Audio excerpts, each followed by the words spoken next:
Hello दोस्तों, आप सब कैसे हैं? दोस्तों, आपको पता ही होगा कि महाभारत का युद्ध सिर्फ पांडवों और कौरवों के बीच नहीं हुआ था। इस युद्ध में समस्त भारतवर्ष के राजाओं और योद्धाओं ने भाग लिया था, परंतु कई ऐसे योद्धा भी थे जिन्होंने महाभारत के युद्ध में भाग नहीं लिया था। अगर इन योद्धाओं ने इस युद्ध में भाग लिया होता तो आज परिणाम कुछ अलग ही होता। इस युद्ध में 1.6 बिलियन 160 करोड़ लोगों ने हिस्सा लिया था। महाभारत के युद्ध में इन 8 योद्धाओं ने हिस्सा लिया होता तो क्या होता? आखिर क्यों नहीं लिया था युद्ध में भाग? जानिए क्या थी वजह। 1. बर्बरीक। महाभारत के युद्ध से पहले श्री कृष्ण ने सब योद्धाओं से पूछा कि आपको महाभारत का युद्ध खत्म करने में उन्हें कितना समय लगेगा। तब भीष्म पितामह ने कहा मुझे 20 दिन, कर्ण बोले 24 दिन एवं अर्जुन बोले 28 दिन में महाभारत का युद्ध खत्म कर देंगे। तो फिर वहाँ खड़े बर्बरीक ने कहा मैं युद्ध सिर्फ एक पल में खत्म कर दूंगा। यह सुनकर श्री कृष्ण को बहुत आश्चर्य हुआ और तब कृष्ण ने पूछा कैसे? तब उन्होंने अपनी वीरता का एक छोटा सा प्रदर्शन दिखाया। श्री कृष्ण ने कहा कि ये जो पेड़ देख रहे हो इसके सभी पत्ते छेद कर दिखाओ।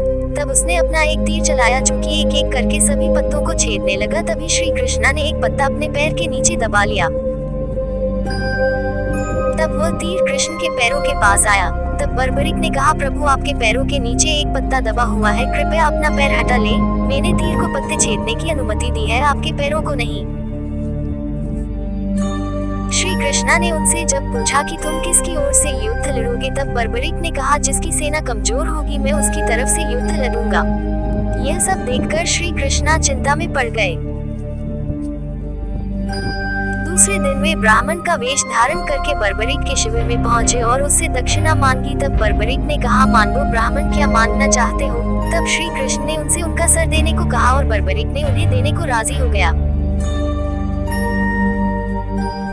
और बाद में उन्हें पता चल गया कि वह श्री कृष्ण है। उन्होंने उनसे सिर्फ एक बात कही कि उन्हें भी पूरा महाभारत का युद्ध देखना है, जिससे श्री कृष्णा ने उनका सर वहां की सबसे ऊंची पर्वत की चोटी पर ले जाकर रख दिया। फिर उन्होंने पूरा महाभारत का युद्ध देखा। जिस जगह उनका सर रखा उस जगह को खाटू कहने लगे और वर्तमान समय में वे खाटू श्याम के नाम से जाने जाते हैं। 2. एकलव्य। एकलव्य बहुत बड़ा धनुर्धर और पराक्रमी योद्धा था। उसका अंगूठा न होने के पश्चात भी वह धनुर्विद्या में पारंगत था। अपनी उंगलियों की सहायता से धनुष बाण चलाता था। एकलव्य के पिता हिरण्यधनु मगध के राजा जरासंध के ध्वज के नीचे काम करते थे, जिसकी वजह से उसके पिता के कहने पर वह जरासंध का समर्थन करता था। कि पिता की मृत्यु के बाद एकलव्य श्रृंगिय कुल का राजा बना और अपना साम्राज्य विस्तार करने में लग गया। कृष्णा को यह बात पता थी कि अगर एकलव्य जीवित रहा तो महाभारत के युद्ध में वह कौरवों की ओर से युद्ध में शामिल होता, जो कि पांडवों की जीत बाधा बनता। इस वजह से श्री कृष्ण ने उसका वध कर दिया था। क्योंकि जब एकलव्य अपनी सेना को लेकर जरासंध की तरफ से द्वारका पर हमला किया तो कृष्ण ने देखा कि ये अपनी 4 उंगलियों के बल पर उसने अकेले ही आधी यादव सेना को नष्ट कर दिया था। यह देख कृष्ण क्रोधित हुए और उन्हें पहले से ही पता था कि अगर एकलव्य जीवित रहा तो वह कौरवों के पक्ष में ही होगा, जिसके बाद एकलव्य कृष्ण के हाथों मारा गया। इस वजह से एकलव्य भी महाभारत के युद्ध में शामिल नहीं हो पाया। 3. जरासंध। जरासंध वह मगध का राजा था। जरासंध मल्लयुद्ध में बहुत सक्षम था, उसे हराना बहुत मुश्किल था, जिस कारण से मगध को मल्लगढ़ माना जाता था। जरासंध शक्तिशाली होने के साथ साथ मायावी भी था। उसे कई देवताओं से वरदान भी मिले थे। उसे युद्ध में पराजय करना बहुत मुश्किल था। वह श्री कृष्ण का बहुत बड़ा शत्रु भी था, जिस वजह से महाभारत के युद्ध में वह दुर्योधन की तरफ से युद्ध लड़ता। यह बात श्री कृष्ण को पहले से ही पता थी। इस वजह से श्री कृष्ण ने जरासंध का वध भीम के हाथों युद्ध से पहले ही करवा दिया था, जिस वजह से वह भी इस युद्ध में भाग नहीं ले पाया। 4. काल्यवान। काल्यवान उस समय का एक बहुत बड़ा होता था। जरासंध ने द्वारका पर 18 बार चढ़ाई की, जिसमें वह 17 बार में सफल हुआ था और 18वीं बार काल्यवान की सहायता से उसने मथुरा नरेश को युद्ध के लिए ललकारा था। जब श्री कृष्ण ने उसका प्रस्ताव स्वीकार किया तब उन्होंने कहा युद्ध सिर्फ मैं और काल्यवन ही होंगे, सेना नहीं लड़ेगी। काल्यवन राजी हो गया और जब कृष्ण और काल्यवन रणभूमि में पहुंचे, तब कृष्णा रणभूमि छोड़कर भागने लगे और काल्यवन उनका पीछा करता रहा। पीछा करते करते श्री कृष्ण एक गुफा में पहुंचे जहां इक्ष्वाकु वंश के एक राजा के पुत्र मुच्चुकुंद सो रहे थे। काल्यवान को लगा कि वह श्री कृष्ण सो रहे हैं तो उसने लात मारी, लेकिन वह श्री कृष्ण नहीं थे। जैसे ही वे उठे उन्होंने काल्यवान की तरफ देखा और काल्यवन जलकर भस्म हो गया, क्योंकि मुच्चुकुंद एक ऋषि थे जिसे काल्यवन ने नींद से उठा दिया था।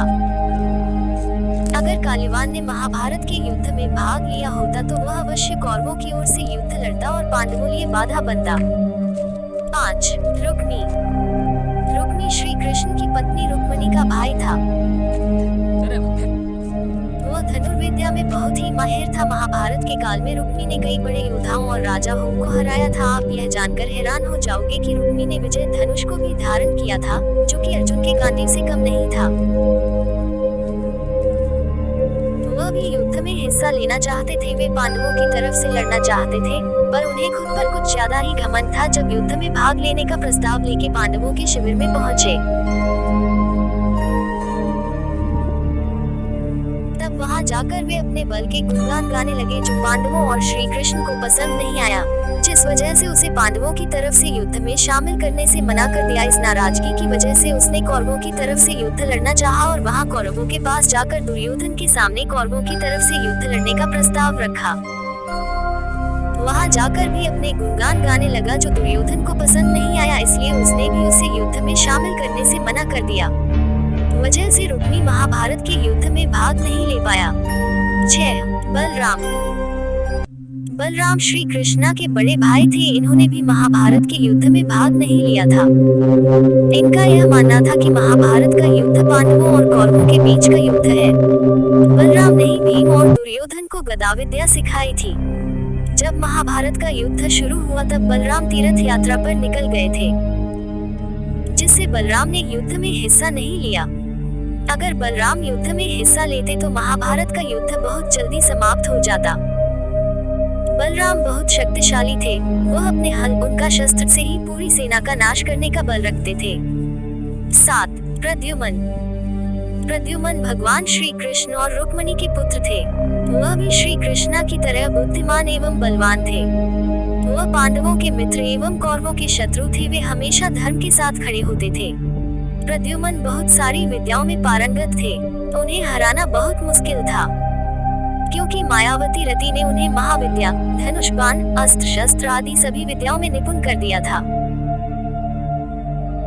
परंतु पूरे यदु वंश ने इस युद्ध में शस्त्र न उठाने का प्रण लिया। इस वजह से श्री कृष्ण को छोड़कर किसी ने भी उनके परिवार में से हिस्सा नहीं लिया। N.